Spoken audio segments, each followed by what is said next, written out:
Before we continue, please subscribe to the channel and tell me in the comments what time it is where you are.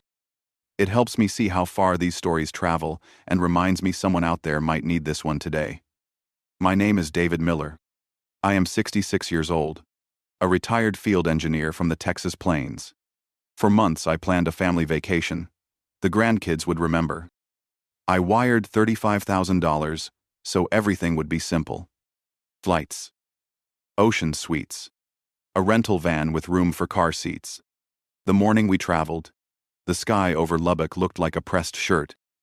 I rolled my suitcase into the terminal. My son, Ethan, walked 3 steps ahead with the check-in folder. His wife, Nora, kept the kids close. Jonah tapped his carry-on while Lily asked whether dolphins sleep with their eyes open. At the counter, I reached for my wallet. Ethan shifted as if he had practiced a speech. "Dad, there is a small problem." He did not meet my eyes. "What kind of problem?" "Son." He pinched the bridge of his nose. "I forgot to book your ticket. You should go home and rest. We will call you from the hotel." The sentence did not make sense. I smiled because that is what fathers do when grown children blunder. "We fix it." I asked the agent to look up the booking. She typed, frowned, and looked again. "Party of 4 under Ethan Miller," she said. 2 adults, 2 children. Nothing for David Miller. There must be a mistake. She checked other flights. The next available seat would arrive days after my family, and the price made her wince. I turned to Ethan. "We have planned this for 3 months. He glanced at his watch. His shoulders loosened. Relief. Like a man whose plan had worked. "Go home, Dad," he said. "You will be more comfortable there. Airports are hard. The kids need to get through security." I steadied my suitcase and heard the wheels rattle on the tile like teeth chattering. "Why did you not tell me last night or last week?" He looked past me at the line. "It was a lot to coordinate. Everyone is stressed. We will make it up to you." You cannot compute your way out of a son who chooses convenience over kindness. I asked the agent when the booking had been made. She lowered her voice. 7 weeks ago. Original party of 4. No modifications. 7 weeks. Not 3 months when we dreamed over dinner. Not last week when Ethan said he was finalizing details. He had decided the vacation was for them, and the bill was for me. My role would be to wave from the curb. The public address system announced a final boarding call. Nora pressed the kids toward the line. Ethan squeezed my shoulder in a practiced imitation of affection. "We will call from the hotel," he said. I watched them move into the stream of families. Bright clothes and neck pillows. If I followed, I would become a scene. If I begged, I would become the story they told later about how hard aging can be. So I did the only thing left that felt like mine. I picked up my suitcase and let the doors release me into the dry Texas light. The taxi stand wrapped around the curb. The driver asked where to. "Take me home." As we pulled away, I saw Ethan's back one last time. He had already forgotten me. The airport shrank in the mirror. "Rough day," the driver said. I told him pressure does not build by accident.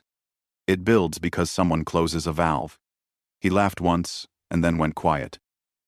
I thought about the nights at my kitchen table. Jonah drawing palm trees in crayon. Lily practicing the word shoreline. Ethan taking the folder each time and promising to handle the details. I thought about the transfers I made because trust is not supposed to need evidence. We reached my street. Cottonwoods tossed their leaves in a wind that came out of nowhere. I paid the fare and tipped too much. The house looked the same, but it did not feel the same. A good house knows when you bring a new truth through the door. I set my suitcase by the coat rack and stood in the quiet. A refrigerator hummed. A neighbor's dog barked twice. I looked at the framed photo above the piano. My late wife, June, smiling like a secret had chosen to keep her. When did kindness become the easiest thing to use? I made coffee and sat at the table. We had sanded and stained. I opened a notebook. I wrote the date and the time. I wrote the sentence my son had said where everyone could hear it. I forgot to book your ticket. Go home. I underlined the words until the line stopped shaking under my hand. I did not know what I would do next. Outside, a thin plume of dust lifted off the road and drifted across the yard. A small weather change that felt like a signal. I turned another page and wrote one more line. A promise to myself. Tomorrow I would make calls. I would ask questions. I would find the truth behind the booking, the money, and the relief in my son's eyes. I would begin. I only knew I would not be the man they expected me to be. The next morning, the kitchen clock ticked so loudly it felt like judgment. I had slept 2 hours at most. The notebook from last night lay open on the table. My handwriting slanted, uneven, like it had absorbed the tremor of betrayal itself. I pushed my glasses higher on my nose and dialed the resort number printed on the glossy brochure Ethan had left in my car weeks ago. Sunset, Key Grand. Reservations, a woman said with cheerful professionalism. Yes, ma'am, I replied. Reservation under Ethan Miller. I'd like to confirm something. A pause. Keys clattering. Yes. I see the booking. 10 nights. Ocean Suites. 7 guests. My heart jolted. 7 guests. That should have been 8. Can you tell me when that booking was created? Her voice softened, like she knew she was delivering more than information. 7 weeks ago. It has not been modified since the initial entry. 7 weeks ago. Ethan already decided I wasn't going. Not a mistake. Not stress. A choice. I thanked her, hung up, and sat very still. Images from the past months replayed like film reels spliced together. March. At Nora's dining table, the brochures spread between the dinner plates. Jonah bouncing in his chair, begging to swim with dolphins. June's absence had left that chair across from me empty, and for a moment it felt good to imagine filling it with something joyful. Ethan had smiled wide. Leave it all to me, Dad. You've done enough. April. When Nora suggested I might prefer a quieter hotel nearby, just in case the kids wore me out, she had smiled as if she was being considerate. But now I saw the crack in the mask. May. When Ethan called to finalize details, his tone clipped, rushed, as if he wanted to end the call quickly. Don't stress, Dad. Your suite will be perfect. All of it rehearsed. All of it meant to soften the blow of erasure. I pushed the notebook toward me and began writing every memory. Dates. Comments. Transfers. Anything that might someday serve as evidence. Or at least clarity. June had always told me, write it down. David. Memory fades when you're hurt, but ink does not lie. By afternoon, I forced myself out of the house. My legs carried me downtown Amarillo, where the brick sidewalks carried the dust of generations. I found myself outside a travel agency, the kind I hadn't visited in years. Inside, the smell of paper and printer toner wrapped around me. A young clerk looked up. Can I help you, sir? Yes. I need to know what flights left for Miami yesterday. She tapped quickly, then turned her screen toward me. The Hawaiian shirts, the vacationers, the flight number. My family had boarded right on schedule. Do you want me to book something for you? She asked. I shook my head. No. I think that trip was never meant for me. Her eyes softened. She didn't press. Walking back into the dry Texas sun, I stopped outside a diner. The smell of fried catfish drifted out. A reminder of simpler evenings when June and I split plates across red-checkered tables. Inside, families filled booths, passing ketchup bottles, laughing over small things. I sat at the counter, ordered black coffee, and stared at my reflection in the chrome napkin holder. It was not just the vacation. That was the realization crawling through me like fire. It was the pattern. Ethan calling me only when bills stacked up. Nora reminding me how expensive private schools were. My grandchildren hugging me tightly while Ethan stood in the doorway with that tight smile. As if generosity had an expiration date. Generosity without respect is exploitation. The words landed so hard in my chest I whispered them aloud. The waitress leaned in. "What was that, hun?" "Nothing," I said. But inside, it was everything. That night, my phone buzzed with a message. "Ethan, sorry about the mix-up. Dad. Well, bring you something nice from the resort. Mix-up." My hand clenched around the phone until the plastic creaked. That was the word he chose. The shield against accountability? A mix-up does not happen 7 weeks in advance. A mix-up does not look like relief in his eyes when he told me to go home.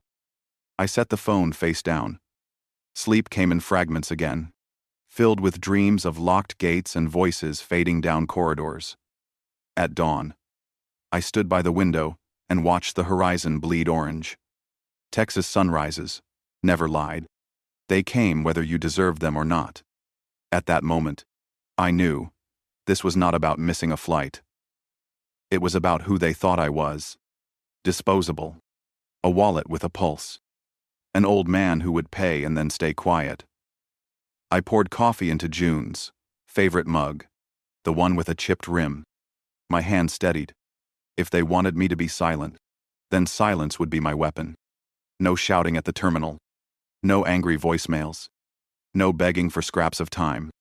Instead, I would study. I would prepare. And when the time came, I would show Ethan what it meant to underestimate the wrong man. The notebook lay open again. Across the top of the next page, in block letters, I wrote, "The plan." And for the first time since that terminal humiliation, I felt the spark of control return. The house was quiet except for the hum of the refrigerator and the distant rattle of cicadas. My notebook lay open with the plan scrawled across the top in dark ink. Plans don't always start with brilliance. Sometimes they start with the simple refusal to be silent. I pulled out the glossy resort brochure Ethan had once bragged about. Pictures of smiling families holding hands along the shoreline mocked me. I dialed the number printed on the back. The old landline pressed to my ear. The same cheerful warmth answered. "Sunset Key Grand. Reservations." "Yes," I said, steady. "I need to cancel a reservation. Under Ethan Miller. Party of 7. Her typing filled the line. "I see it here. 10 nights. Ocean Suites. Check-in tomorrow." "Sir, are you certain? This is quite a substantial booking." I looked at the photo on my wall of June in her nurse's uniform, smiling with quiet defiance. "Cancel everything." "Sir, cancellation this close will result in penalties. $3,400. I almost laughed. "Consider it paid. Cancel it now. Please." Keys clacked again. Then the sound of a printer. "It's done. And should anyone arrive expecting rooms, our record shows the booking was cancelled by the primary party at 6:52 p.m. Central Standard." "Perfect. Thank you." I hung up. A strange calm settled over me. Not triumph. Not revenge. Just control. For once, I was the one choosing. That night my phone lit up like a slot machine. 32 missed calls. Messages stacked one after another. Ethan's words jumped from the screen. "Dad. Urgent. Call back now. Hotel says reservation cancelled. This isn't funny. Kids are crying. We're stuck. Fix this. Fix this." The man who had abandoned me at an airport now wanted me to rescue him. I poured coffee instead. Sat at the kitchen table while the clock ticked steady and the phone buzzed itself tired. By dawn, there were 47 missed calls. One voicemail began with Ethan's sharp whisper. "You'll regret this. Old man." I pressed pause, then replayed it. Wrote it down word for word in the notebook. Underlined twice. Evidence. I could almost picture them. Standing in the gleaming lobby of Sunset Key Grand. Luggage piled around. Children restless. The clerk explaining, politely, that the rooms had been cancelled. The timestamp pointing back to me. Their credit cards declined. The grand vacation unraveling like cheap thread. But my plan wasn't finished. I needed them to know this wasn't an accident. Not some clerical error. It was deliberate. The way their exclusion of me had been deliberate. I picked up the phone and dialed Ethan's number. He answered before the first ring finished. "Dad, what the hell is going on? The hotel says you canceled everything. We've been in the lobby all night." "I canceled what I paid for," I said evenly. "I thought you preferred I wasn't there." "You can't punish the kids because of some misunderstanding." "Misunderstanding?" My voice sharpened. "You told me to go home. Ethan." "At the gate. After taking $35,000. That was different. We didn't mean. You meant exactly what you said. And now so do I." He cursed under his breath. "You'll regret this. When I get back to Texas, you'll regret it." "Already wrote that down," I said, word for word.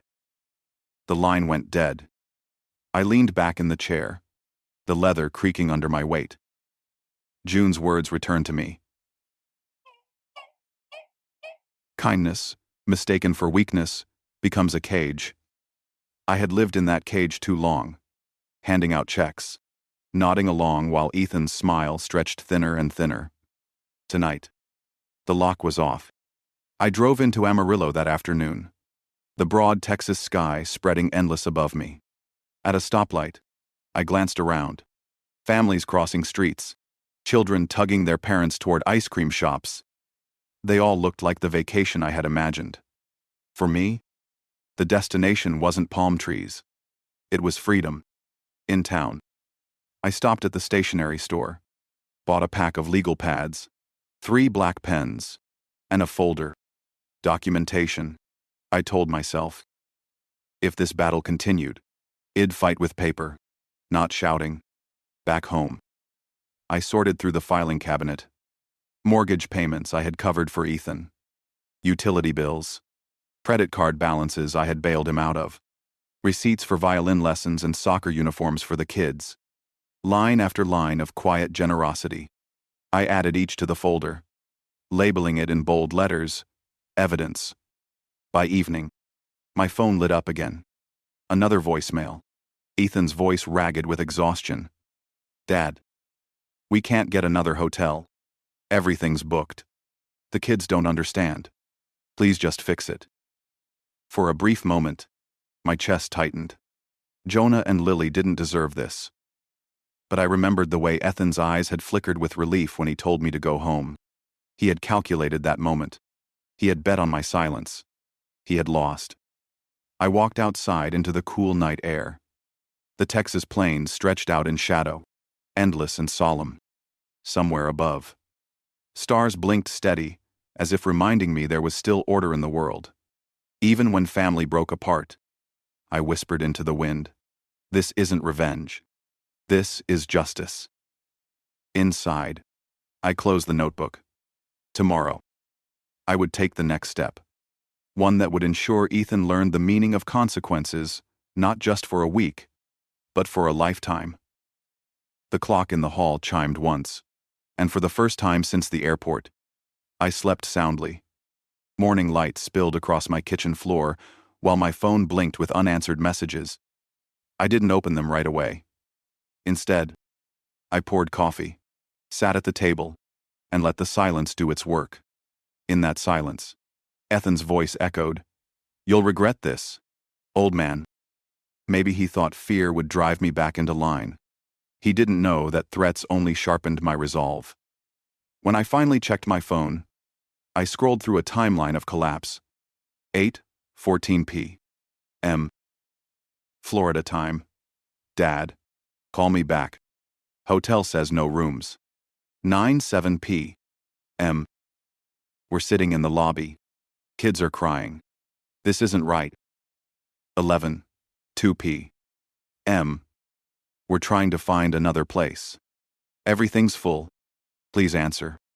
1:47 a.m. Motel is disgusting. Nora's furious. Credit card maxed. You need to fix this. 3:15 a.m.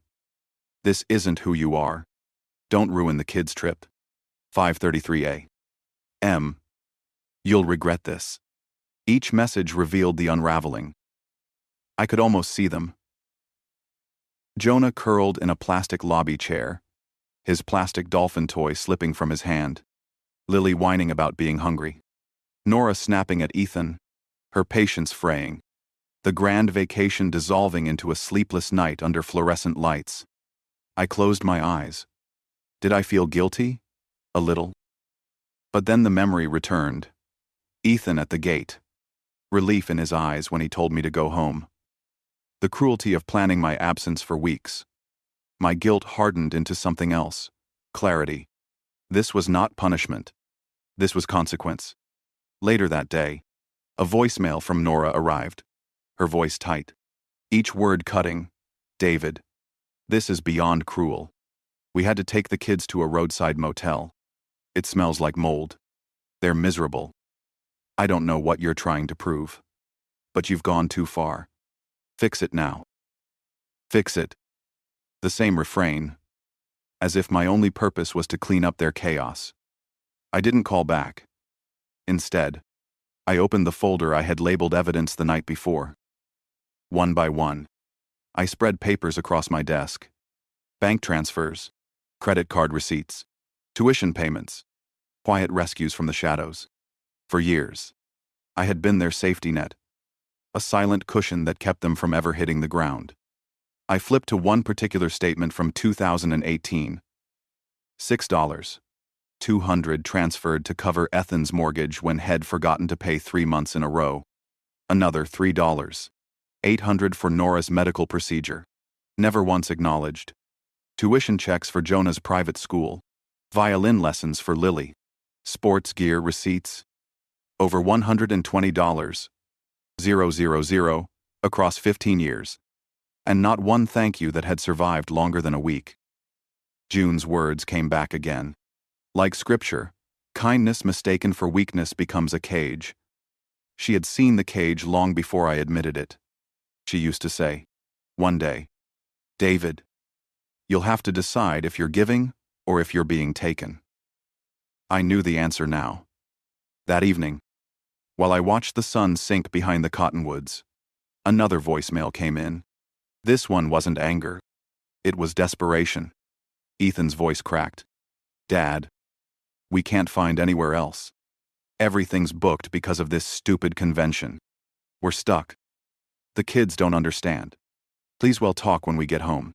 Just help us now. I almost pitied him. But pity is not the same as trust.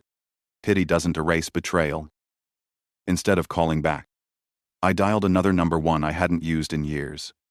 An old colleague, Frank Delgado, who had gone on to become a respected estate attorney in Austin. The line rang twice before a familiar baritone answered. David? Well, it'll be. It's been years. Frank, I said, my voice steadier than I felt. I think it's time I come see you. It's about my family. He paused. That serious? Yes. That's serious. We arranged to meet the following week. I hung up and leaned back in my chair, listening to the creak of old wood beneath me. Outside, the cicadas sang their relentless song. Their rhythm reminded me of time itself, steady, unforgiving, unstoppable. Ethan thought he could outweight me, wear me down with guilt and anger. He didn't understand that silence had given me strength, and patience was something I had in abundance. As night settled in, I glanced at the photo of June again. Her eyes seemed to meet mine, calm and knowing. I whispered to the empty room, I am not doing this out of spite. I am doing this because you were right. They've mistaken my love for weakness. The house answered in its usual way, with the tick of the clock and the sigh of the wind pressing against the siding. In Florida, my family's vacation dreams had rotted into sleepless nights and bitter arguments. Here in Texas, I was building something different. Not revenge, but justice. Not anger, but resolve. Tomorrow, I would begin preparing the rest of the evidence. Because when the storm came, and it would, I intended to meet it on solid ground, not as a victim, but as a man who had finally chosen himself. The drive to Austin took nearly 6 hours. A ribbon of asphalt winding through the open Texas landscape. The highway stretched endlessly, barbed wire fences racing past fields dotted with cattle. I had always loved these drives when June sat beside me, her hand resting lightly on the gear shift, her laugh filling the car when we argued about which radio station to play.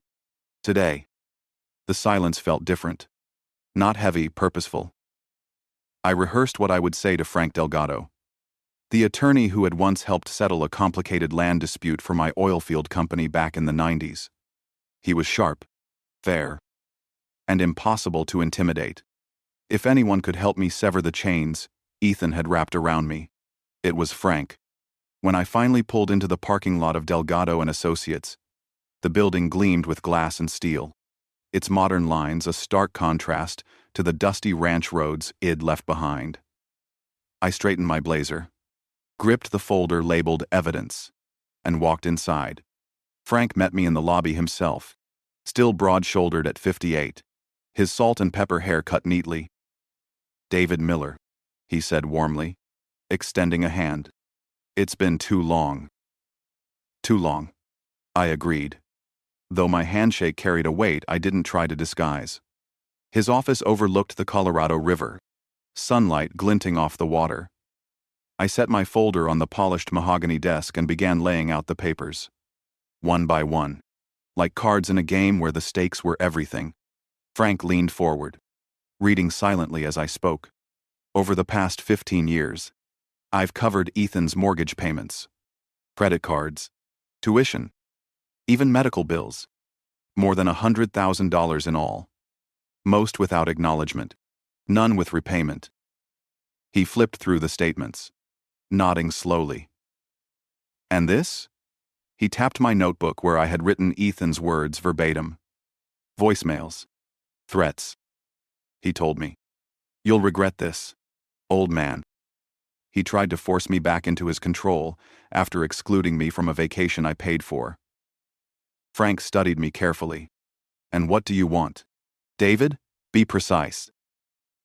"I want protection," I said.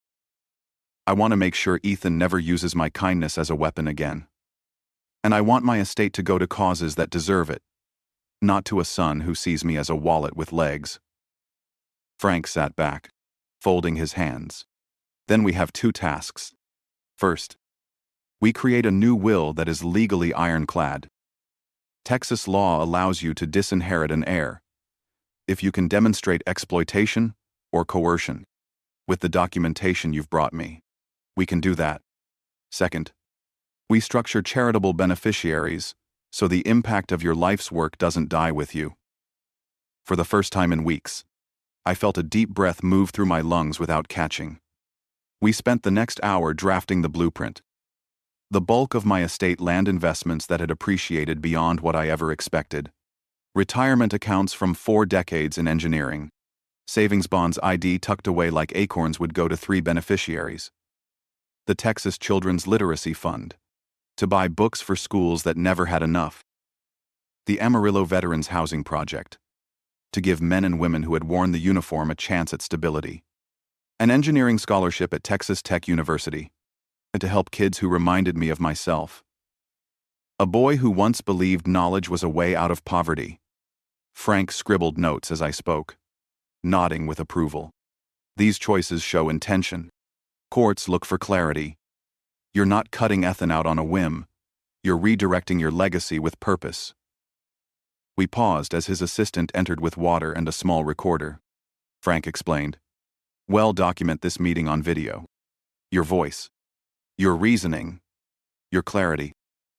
No one can argue coercion later." I stared into the camera lens, my reflection, tiny in its glass eye. "My name is David Miller. I am of sound mind. I have chosen to exclude my son, Ethan Miller, from my estate because of financial exploitation and deliberate betrayal. My assets will instead serve children, veterans, and students across Texas." The words came out steady, final. When the recording ended, Frank leaned forward again. "David, you understand what this means? Ethan may come after you. He may try guilt, threats, even lawsuits. Once we finalize, this decision is permanent. I thought of Ethan at the airport, the relief in his eyes. I thought of Nora's cold voice on the voicemail, demanding I fix it. I thought of Jonah and Lily, innocent, but trapped in a cycle their father had built. And I thought of June, her warning like a hand on my shoulder. Yes, I said, permanent is exactly what I want. Frank smiled faintly. Then let's proceed. By next week, we'll have the documents ready for signature. We'll include notarized witnesses and a video signing. Ironclad. Ethan won't stand a chance. As I gathered my papers, Frank walked me to the elevator. The glass walls reflected the Austin skyline, the river flowing steady below. David, he said, resting a hand on my shoulder. I've seen men break under less betrayal than this. You didn't break. You chose. That's strength. I drove home as the Texas sun bled into the horizon, painting the sky in orange and violet. For the first time since that humiliating day at the airport, I felt light. The decision was made. The path was clear. By the time I pulled into my driveway, cicadas were singing again. I stepped inside, poured a drink, and sat in June's old chair. The folder of evidence rested on my lap like a shield. I whispered into the empty room. We're safe now, June. He can't touch what we built. And for the first time, the house seemed to exhale with me. The paperwork wasn't even finished when the first storm hit. 3 days after my meeting with Frank, my phone rang just past midnight. The number flashed with a Florida area code. I knew who it was before I answered. Against my better judgment, I picked up. Dad. Ethan's voice came fast, sharp, like he'd been rehearsing. You think you're clever? Canceling the resort? We spent 3 nights in a dump. The kids got bug bites all over their legs. Nora's furious. You embarrassed us. I let his words hang. Embarrassed you? I said finally. You left me standing in an airport after taking $35,000. That's not embarrassment. Ethan. That's betrayal. He exhaled through his nose, a sound like pressure escaping a valve. This is bigger than that. You're tearing the family apart because your feelings got hurt. You'll regret this, old man. When I get back to Texas, you'll regret it. I reached for my notebook on the nightstand and wrote it down word for word. You'll regret this, old man. Underlined it twice. Evidence. You're threatening me now? I asked. I am promising you consequences. He snapped. Family doesn't cut family out. You can't just rewrite history because you're bitter. I almost laughed. I didn't rewrite history, son. I documented it. You wrote it yourself when you told me to go home. The line went dead. The next morning, I forwarded the transcript of our call to Frank. His reply came quick. Save every word. He's digging his own grave in court. That week, the calls escalated. One voicemail after another, filled with venom. You think a lawyer can protect you? Wait until people hear how you abandoned your grandkids. You can't disinherit me. It's illegal. It'll drag you through every court in Texas. You're old and confused. Dad. Nora says you're not thinking straight. Well, prove it. Each message I transcribed into the notebook. Careful block letters. Time and date. I stored the recordings on a flash drive Frank had given me. I'd spent my life as an engineer, solving problems with precision. This was no different. Documentation was my blueprint. Then came the texts. We're your family. You owe us. I'll contest every paper you sign. Well, say you were manipulated. Think about Jonah and Lily. Do you want to destroy their future? That one hurt the most. I sat at my desk, staring at those words until the letters blurred.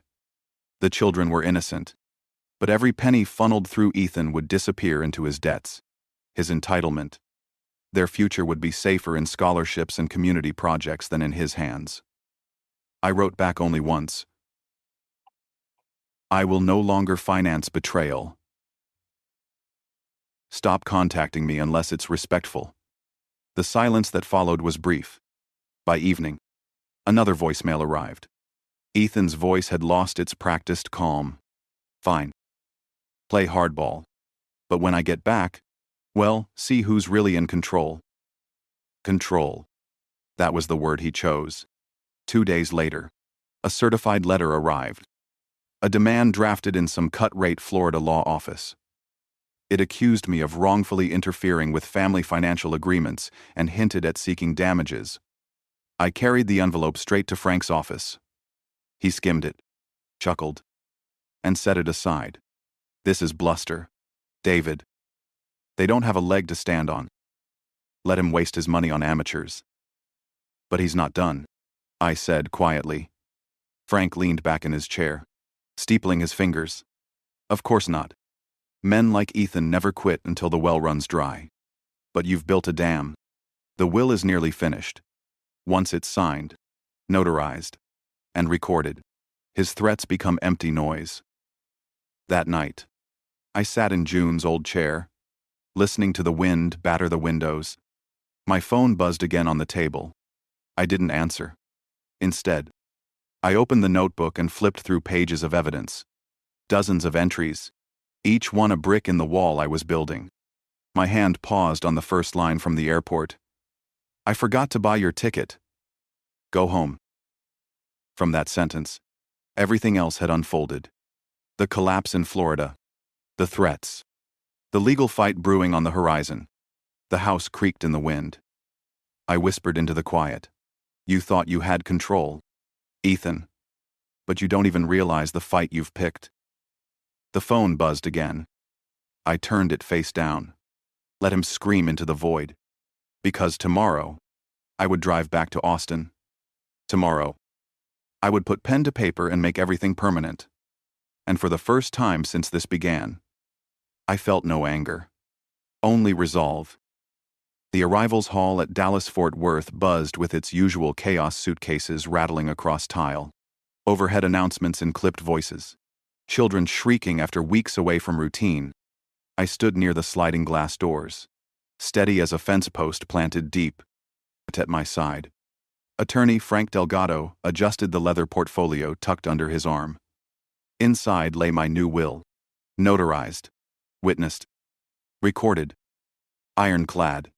Flight 642 from Miami has landed. The speaker crackled. My heart slowed, not quickened. 3 weeks ago, I'd watched my family disappear past security.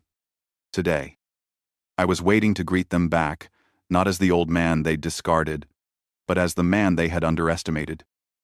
The first to emerge was Nora, her face pinched, eyes darting like a general, surveying a battlefield already lost. Jonah dragged a stuffed dolphin by its tail. Lily clutched a wilted plastic lei, both children scanning the crowd.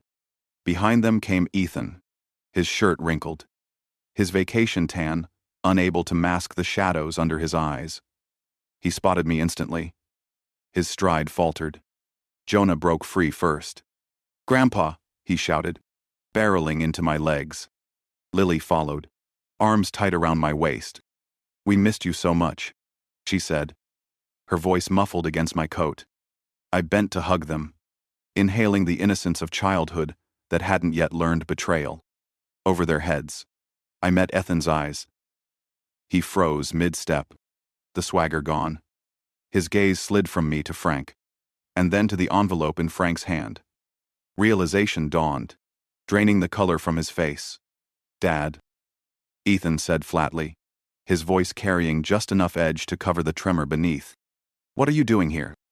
"Welcoming you home," I answered, standing tall, resting a hand on Jonah's shoulder. "How was the vacation?" Nora hurried forward, her words spilling fast. "David, whatever this is, let's not make a scene. The kids are tired. We can talk privately." But Frank stepped forward, voice precise and carrying. "Mr. Ethan Miller, I represent your father. As of May 27th, he has executed a revised last will and testament. This is your copy. He extended the sealed envelope with the formality of a court officer. Travelers passing by slowed, sensing the tension, eyes flicking toward us like moths to flame. Ethan's hand trembled as he took the envelope. He tore it open with jerky movements, scanning the pages. His eyes darted. Confusion, shifting into horror. This can't be real. Nora peered over his shoulder, her face tightening as she read. David, she said carefully, surely this is a mistake. You wouldn't disinherit your own son. Think about Jonah and Lily. They need security. I kept my voice calm. I thought of them. Nora. That's why I paid $35,000 for their vacation. That's why I've spent years covering their father's debts. But security doesn't come from feeding entitlement. It comes from building a legacy that means something. Ethan looked up, eyes blazing. You can't do this. I am your son. Yes, I said evenly. A son who took my money, excluded me, and threatened me when I stood up for myself. His voice rose, enough to draw glances from strangers rolling luggage past. I'll fight this. I'll contest it in court. No judge will let you cut me out. Frank remained calm, flipping open his portfolio. Actually, Mr. Miller, Texas probate law fully supports a testator's right to disinherit for reasons of exploitation or coercion. The documentation includes video of your father's competency evaluation. Any judge will find this airtight. This is insane, Ethan shouted, the words echoing under the terminal's vaulted ceiling. You're throwing away family over one stupid argument. One argument? My voice cracked like a whip, not in volume, but in weight. You left me stranded at an airport after taking my money. You called me an old man, told me I'd regret defending myself. That's not an argument. That's betrayal. Jonah tugged at my sleeve, confusion clouding his young face. Why is Daddy yelling? I knelt, lowering my voice for him alone.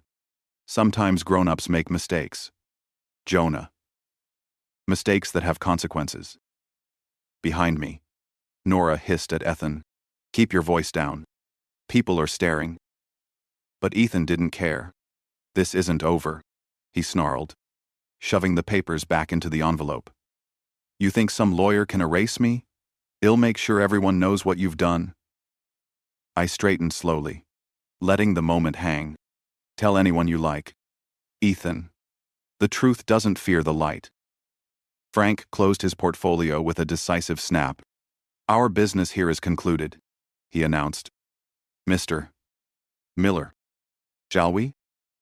I placed a steady hand on Jonah's shoulder, then gently released him.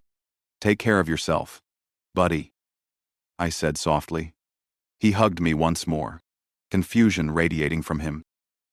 I kissed the top of his head and stepped back. As Frank and I walked toward the exit, the noise of the airport swelled around us again, rolling luggage, flight announcements, families reuniting with laughter. Behind me, I could still hear Ethan's voice, sharp, desperate, trying to argue with Nora, with the universe, with the reality he'd created for himself. But the echo of his threats no longer touched me, because in that crowded terminal, I wasn't the man they'd abandoned weeks earlier. I was the man who had reclaimed his dignity, standing tall beside the law and my own unshakable choice. The drive back to Amarillo stretched long, but my mind was calm. The storm had broken at the airport, and I had stood in it without bending. As the highway unfurled beneath my tires, the Texas plains glowed golden under the sinking sun. I thought of June, of her steady hand, and I whispered, "We did it." At home, the house greeted me with familiar silence. The faint scent of cedar polish lingered from the dresser I'd cleaned days earlier. I placed Frank's portfolio on the desk in my study, right beside the folder labeled evidence. Both now felt less like burdens and more like shields. I poured myself a cup of tea, settled into June's old armchair, and looked out the window at the cottonwoods bending in the evening wind. 3 weeks earlier, I had sat here hollow and humiliated, scribbling Ethan's words into a notebook. Now I sat here whole, no longer defined by his cruelty. My phone buzzed on the side table. Dozens of missed calls stacked from Ethan, from Nora, even from Pearl, Nora's mother, who had always been quick to defend her daughter's pride. I didn't pick up. I had nothing left to argue. The decisions were already etched into law, notarized, witnessed, sealed. Instead, I opened the fresh copy of my will Frank had handed me. My eyes lingered on the names of the beneficiaries: Texas Children's Literacy Fund, Amarillo Veterans Housing Project, Texas Tech Engineering Scholarship. Each line felt like a promise, not only to myself but to the strangers who would one day read books, unlock doors, or build bridges because of these funds. For years, I had believed my duty was to keep Ethan afloat, to pay his debts, to smooth the edges of his mistakes. I thought that was fatherhood, but what it had really done was enable his entitlement, until he no longer saw me as a father at all, only as a resource to exploit. Now, the tide had shifted. My life's work would no longer disappear into credit card balances and canceled checks. It would ripple outward into lives that might never know my name, but would feel my hand nonetheless. That, June would have said, is true legacy. The next morning, sunlight spilled across my kitchen as I brewed coffee in the percolator. June once swore, "Shed never replace." Outside, my neighbor walked his dog, the same path he had taken for a decade. The world was steady again. I sat with my cup and watched the hummingbird hover near the feeder. Its wings beat faster than the eye could follow, yet it remained steady, poised, in control. That was what I felt now, not vengeance, but poise. The phone rang again. Ethan's number flashing. I let it go to voicemail. His voice came through moments later, ragged and desperate. "Dad, you can't mean this." "Well, find a way to fix it. Just please call me back." I closed my eyes. The words were softer now, but they still weren't an apology. Still not acknowledgement. Just bargaining. The same pattern I'd seen for decades. I picked up my notebook, flipped past the pages of threats and pleas, and wrote a single line at the bottom of the last page. "Silence is my answer." After lunch, I drove into town and stopped at the public library. The building was modest, its shelves lined with donated volumes. I walked past children curled into beanbags, their small fingers tracing words aloud. I thought of the literacy fund, and my chest swelled. This was where my money belonged, not in a resort Nora would brag about, but here, in the voices of children learning to read. That night, I grilled a simple steak on the back porch. The air smelled of mesquite and rain, distant thunder rolling across the horizon. I ate slowly, savoring each bite, each moment of peace. No one demanded anything. No one mocked me. No one told me to go home. When I finished, I carried my plate inside, washed it, and set it on the drying rack. My home was quiet, but it was mine, untouched by manipulation, uncorrupted by greed. As the clock in the hallway chimed 9, I returned to the armchair with my tea. The will, the evidence, the notebook all sat neatly stacked on the desk, each page a record of choices made and lessons learned. I whispered into the dim light, to June, to myself, to anyone who might someday need these words. Kindness is not weakness. Boundaries are not cruelty. And sometimes, the only way to save your dignity is to stop financing your own erasure. The cicadas outside sang their relentless song. The house exhaled with me. For the first time in years, I was not afraid of tomorrow. I was ready.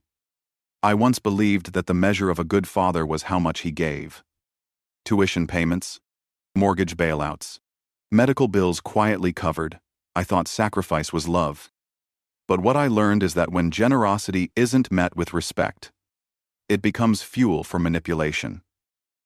My son thought I was too old, too tired, too dependent to fight back. He thought he could take my money, erase me from my own family's story. and that I would accept it in silence. He was wrong. Silence became my strategy, not my surrender. Every voicemail, every threat, every careless word he spoke turned into evidence. And when the time came, I didn't meet him with anger. I met him with the law. My legacy will not rot in the hands of entitlement. It will build classrooms, house veterans, and place books in the hands of children who have never owned one. That is justice, not revenge, not bitterness, but the redirection of my life's work toward something greater. So if you find yourself taken for granted, if your kindness is mistaken for weakness, remember this. You don't have to shout to be heard. You don't have to beg to be seen. All you need is the courage to draw a line and say, no more. Because sometimes the greatest gift you can give your family is the lesson that actions have consequences. And sometimes the greatest peace you can give yourself is knowing your life's work will serve those who respect its value. What lesson do you take from this story? And where in the world are you watching from? I'd love to know.